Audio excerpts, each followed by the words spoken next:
Hello friends, இந்த வீடியோவில் நம்ம நான் ரெசிடெண்ட்டுக்கான அடுத்த டாபிக் பார்க்க போகிறோம். எக்ஸம்ஷன்ஸ். எந்தெந்த இன்கம்லாம் வந்து நான் ரெசிடெண்ட்டுக்கு எக்ஸம்ட் அப்படின்னு சொல்கிறது தான் நம்ம பார்க்குறோம். என்ன அப்படின்னு பார்த்தீங்கன்னா, இன்ட்ரெஸ்ட் இன் என்ஆர்இ அக்கௌண்ட். நார்மலாக இன்ட்ரெஸ்ட் ரிசீவ் பண்ணால் அவருக்கு டிடிஎஸ் உண்டு. நார்மலாக நான் ரெசிடெண்ட்டுக்கு வந்து இன்ட்ரெஸ்ட் பே பண்ணால் டிடிஎஸ் உண்டு. ஆனால் அதே இன்ட்ரெஸ்ட்டை என்ஆர்இ அக்கௌண்ட் மூலமாக வந்து கலெக்ட் பண்ணுறாரு அந்த நான் ரெசிடெண்ட் அப்படின்னா, அந்த கேஸில் மொத்த அக்கௌண்ட்டுமே வந்து மொத்த இன்ட்ரெஸ்ட்டுமே வந்து exempt, fully exempt as per section நீங்கள் தெரிஞ்சுக்கலாம். இல்லை பேசிக்காக செக்ஷன் ஆஸ் பர் செக்ஷன் 10ன்னு போட்டாலே போதும். கிளியராக படிக்கணும் எல்லாமே பண்ண நினச்சிங்கன்னா செக்ஷனை ஃபுல்லாக படிச்சுக்கோங்க. செக்ஷன் 10 சப்செக்ஷன் 4 கிளாஸ் 2 இதுதான் வந்து அதோட ஃபுல் பாயிண்ட். கண்டிஷன். என்ஆர்இ அக்கௌண்ட்டுங்கிறது வந்து நார்மலாக சும்மா என்ஆர்இ அக்கௌண்ட் க்ரியேட் பண்ணிட்டாலாம் வந்து எக்ஸம்ட் கிடையாது.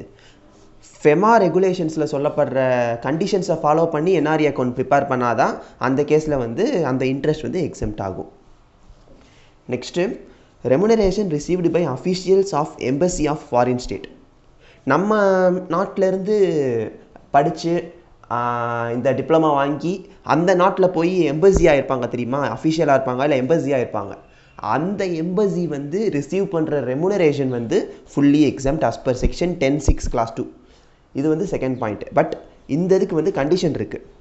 என்ன கண்டிஷன்னு பார்த்தீங்கன்னா, நம்ம கவர்மெண்ட் ஆஃபீஸர் அந்த கண்ட்ரியில் இருப்பாங்க தெரியுமா, இங்கே இருக்கிற கவர்மெண்ட் ஆஃபீஸர் அந்த கண்ட்ரியில் வேலை பார்க்குறாங்கன்னா, விச் மீன்ஸ் இந்த அஃபிஷியல்ஸ் இருக்கிற கண்ட்ரியில் வேலை பார்க்குறாங்கன்னா அவங்க எக்ஸம்ஷன் கொடுக்கணும். ஒரு கண்டிஷன். செகண்ட் கண்டிஷன் என்னன்னு பார்த்தீங்கன்னா, எந்த ஒரு பிஸ்னஸையும் இந்தியாவில் அவர் ரன் பண்ணக்கூடாது, அங்கே மட்டும்தான் அவரோட பிஸ்னஸே இருக்கணும். இது second condition. Third one, Indian சிட்டிசனாக இருக்கக்கூடாது. இந்த 3 கண்டிஷனையுமே சாட்டிஸ்ஃபை பண்ணாருன்னா அந்த நாட்டில் அவர் ரிசீவ் பண்ணுற ரெமுனரேஷன் வந்து இந்த நாட்டில் நமக்கு எக்ஸம்டட்.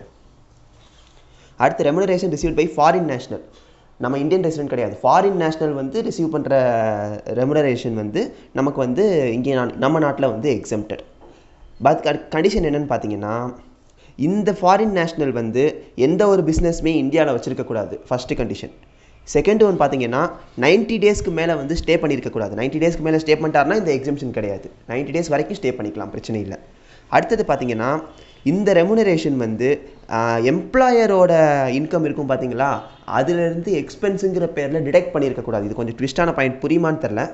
நார்மலாக வந்து இன்கம், அந்த profit and loss account PGBP இன்கமில் என்ன பண்ணுவோம்னா, இன்கம்மில் இருந்து நம்ம வந்து அலவுடு எக்ஸ்பெண்டிச்சரை ஃபுல்லாக வந்து நம்ம மைனஸ் பண்ணிக்கிறது தான் நமக்கான நார்மலான பாயிண்ட்டு.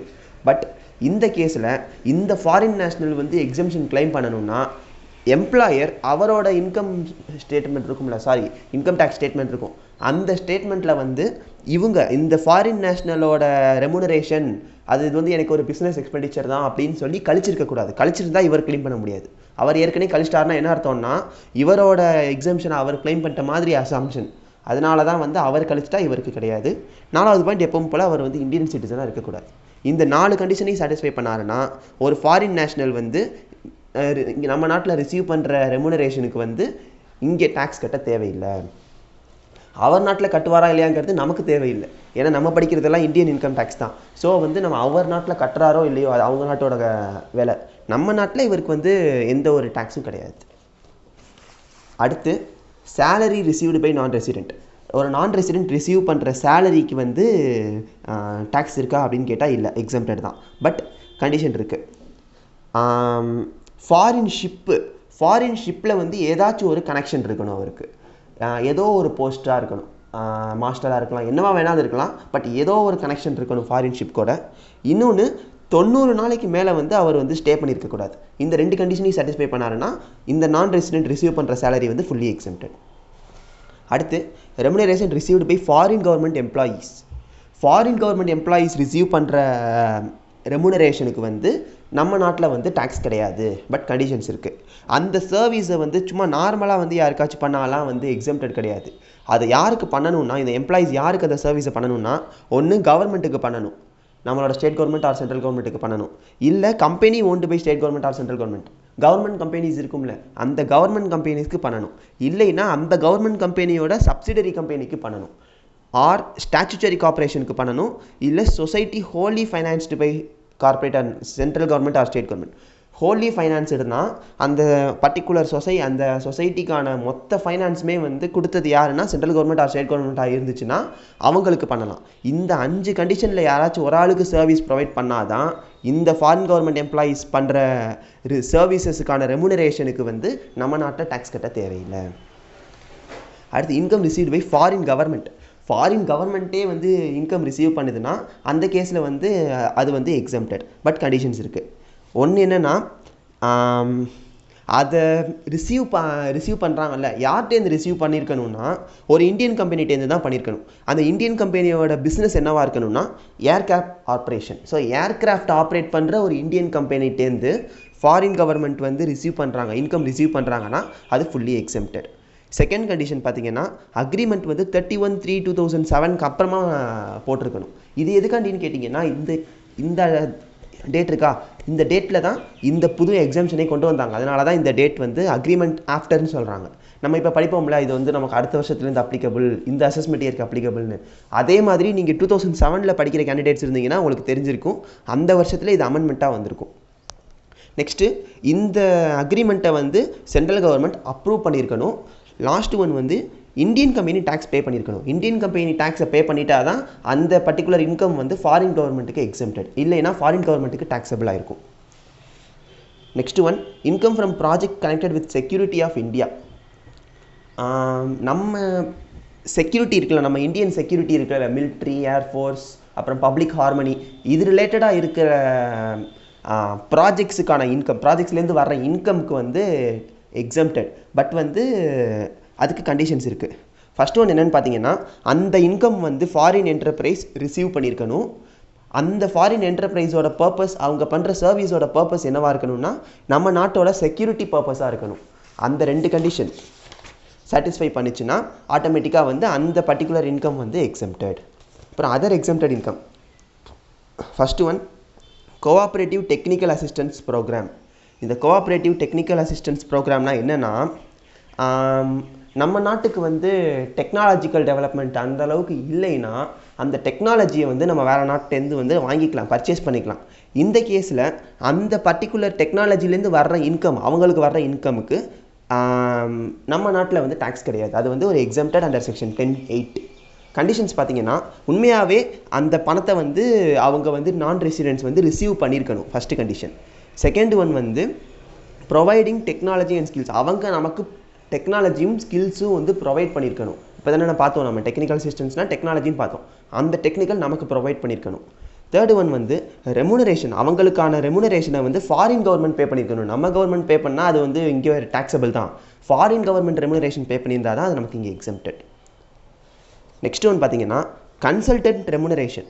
கன்சல்டன்ட் ஃபீஸ்ன்னு வாங்குவாங்க தெரியுமா, நார்மலாக ஒரு இண்டிவிஜுவல் கன்சல்டன்ட் ஃபீஸ் வாங்குவாங்க, ஓகே. இது என்னென்னா, ஃபாரின் நேஷ்னல்ஸ்டேருந்து நம்ம மொத்த இந்தியன் கவர்மெண்ட்டே வந்து நமக்கு வந்து கன்சல்டன்சி ஃபீஸ் கொடுக்குறாங்க. அவங்களுக்கு ஏதோ ஒரு விஷயம் தெரிஞ்சுக்கிறதுக்காண்டி அவங்களுக்கு கன்சல்டன்சி ஃபீஸ் கொடுக்குறாங்கன்னா அந்த கேஸில் அந்த மொத்த இன்கம்மே வந்து எக்ஸம்டட். பட் ஒரே ஒரு கண்டிஷன் தான், சும்மா கன்சல்டன்சிக்கெலாம் வந்து எக்ஸம்டட் கிடையாது. ஒரு அக்ரிமெண்ட் போட்டிருக்கணும் இந்தியன் கவர்மெண்ட்டுக்கும் இன்டர்நேஷ்னல் ஏஜென்சி. இதுக்கு இன்டர்நேஷ்னல் ஏஜென்சி அப்படிங்கிறது தான் என்னென்னு பார்த்தீங்கன்னா அந்த கன்சல்டன்ட். இவங்க 2 பேருக்கும் ஒரு அக்ரிமெண்ட் இருக்கணும். இந்த மாதிரி இதெல்லாம் நீ எனக்கு சொல்லி கொடுத்தீங்கன்னா நான் உனக்கு இவ்வளோ ரூபா தரேன், அந்த மாதிரி வந்து அக்ரிமெண்ட் போட்டிருக்கணும். அப்படி அக்ரிமெண்ட் போட்டு இன்கம் அந்த வர்ற இன்கமுக்கு வந்து ஃபுல்லி எக்ஸம்டட். அடுத்து European economic community. European economic community அப்படிங்கிறது என்னென்னா, சில ட்ரேட் பேரியர்ஸ் இருக்கும். ட்ரேட் பேரியர்ஸ் அப்படின்னா என்னென்னா, இந்த நாட்டிலேருந்து இந்த நாட்டுக்கு இதெல்லாம் ட்ரேட் பண்ணக்கூடாது, இது இவ்வளோ ருப்பீஸ்க்கு மேலே ட்ரேட் பண்ணக்கூடாது, ஒரு நாட்டுக்கு இவ்வளோ தான் ட்ரேட் பண்ணிக்கலாம்னு சொல்லி நிறையா பேரியர்ஸ் இருக்கும். அதெல்லாம் வந்து பெரிய பெரிய அத்தாரிட்டிஸ் ஃபிக்ஸ் பண்ண பேரியர்ஸ். அதை எலிமினேட் பண்ணுறதுக்காண்டி ஒரு கம்யூனிட்டி ஃபார்ம் பண்ணாங்க. அந்த கம்யூனிட்டிக்கு பேர் தான் வந்து யூரோப்பியன் எக்கனாமிக் கம்யூனிட்டி. அந்த யூரோப்பியன் எக்கனாமிக் கம்யூனிட்டி ஏர்ன் பண்ணுற இன்கமுக்கு எப்போவுமே டேக்ஸ் கிடையாது, ஃபுல்லி எக்ஸம்டட்.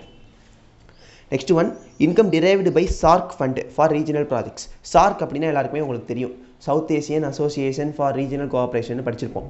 அந்த சார்க் ஃபண்ட் ஏர்ன் பண்ணுற இன்கம் பட் வந்து ரீஜனல் ப்ராஜெக்ட்ஸ் காண்டி இருக்கணும், வர இன்கம் வந்து ஃபுல்லி எக்ஸம்டட். அடுத்து, income received by certain foreign companies from sale of crude oil. சில ஃபாரின் கம்பெனிஸ் தான், எல்லா ஃபாரின் கம்பெனிஸ்க்கும் இந்த எக்ஸம்ஷன் கிடையாது. எதனாலனா அவங்க வந்து க்ரூட் ஆயில் நமக்கு சேல் பண்ணுறாங்கன்னா அதுக்கு வந்து நம்ம நாட்டில் வந்து அது வந்து எக்ஸம்டட். கண்டிஷன்ஸ் இருக்குது. Earned in Indian currency. Indian கரன்சியில் வந்து அவங்க அந்த பர்டிகுலர் சேலுக்கான ப்ராஃபிட்டை ஏர்ன் பண்ணியிருக்கணும், ஃபஸ்ட்டு கண்டிஷன். செகண்ட் கண்டிஷன் பார்த்தீங்கன்னா க்ரூட் ஆயில் சேல் பண்ணதுனால தான் வந்து ஏர்ன் பண்ணியிருக்கணும், வேறு ஒரு பர்பஸ்க்காண்டி பண்ணுறதெல்லாம் எக்ஸம்ஷனுக்குள்ளே வராது. நெக்ஸ்ட் ஒன் பார்த்தீங்கன்னா நம்ம நாட்டில் வேறு எந்த பிஸ்னஸும் வச்சிருக்கக்கூடாது. இந்த 3 கண்டிஷனையும் சாட்டிஸ்ஃபை பண்ணாங்கன்னா இந்த இன்கம் வந்து ஃபுல்லி எக்ஸம்ப்டட்.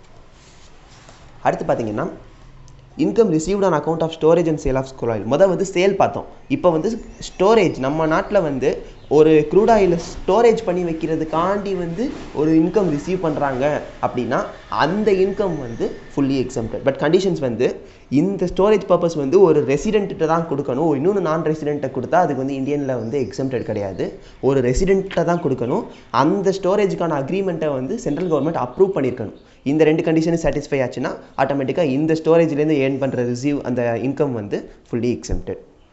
அடுத்து income received on accounts of sale of left over stock of crude oil. பார்த்தது நார்மலாக வந்து ஒரு க்ரூட் ஆயிலை விற்றா வர்றதுக்கான எக்ஸம்ஷன். இப்போ என்னென்னு பார்த்தீங்கன்னா left over stock of crude oil. இது என்னென்னா மிச்சம் மீதி இருக்கும் தெரியுமா, அந்த வருஷம் முடிவில் வந்து விற்று போகாமல் மிச்சம் இருக்கும் சில க்ரூட் ஆயில். அந்த க்ரூட் ஆயிலை கடைசி நேரத்தில் விற்கிறது சிமிலர் டு ஸ்கிராப்பு. எப்படி வந்து கடைசி இயர் எண்டில் வந்து எல்லாம் ஆடி தள்ளுபடின்னு போட்டு மொத்தமாக கம்மி ரேட்டில் விற்கிறான்ல, அதே மாதிரி தான் இதுவும். மிச்சம் மீதி இருக்கிற விற்காத ஸ்டாக் க்ரூட் ஆயிலை ஃபுல்லாக வந்து விற்கிறதுலேருந்து வர்ற இன்கம் வந்து ஃபுல்லி எக்ஸம்ப்டட். That's all. இதுதான் வந்து மொத்தமாக நான் ரெசிடென்ட்டுக்கான எல்லா எக்ஸம்ஷன்ஸ். இதை நல்லா படிச்சுக்கோங்க. ஏன்னா ஒரு சம் நமக்கு கேட்டாங்கன்னா அந்த சம்மில் வந்து இதை ஒரு பாயிண்ட்டை கொடுத்துட்டு டாக்ஸபிள் இன்கம் கண்டுபிடிக்க சொல்கிறப்ப நம்ம அதை எக்ஸம்ப்ட்டுங்கிற பாயிண்டில் போடணும். செக்ஷன் எழுதுனா பெஸ்ட், பட் கம்பல்சரி கிடையாது, அந்த மாதிரி எழுதுகிற மாதிரி இருக்கும். ஸோ இந்த மாதிரி எக்ஸம்ஷன்ஸை நல்லா பார்த்துக்கோங்க. சில கொஸ்டினில் வந்து கண்டிஷனையும் இந்த மாதிரி கொடுத்துருப்பாங்க, அந்த கண்டிஷனில் ஏதாச்சும் ஒன்று சாட்டிஸ்ஃபேக்ஷன் பண்ணாத மாதிரி கொடுத்துருப்பாங்க. அப்போ நம்ம அதை எக்ஸம்ட்டுக்குள்ளே கொண்டு போயிடக்கூடாது. கண்டிஷனை சாட்டிஸ்ஃபை பண்ணாதான் எக்ஸம்ட்டு. அதெல்லாம் நம்ம கிளியராக படிச்சுக்கணும். ஸோ இந்த பாயிண்ட்ஸை நல்லா ஞாபகம் வச்சுக்கோங்க. ஏதாச்சும் டவுட்ஸ்னால் கமெண்ட்ஸில் கேளுங்க. தேங்க்யூ.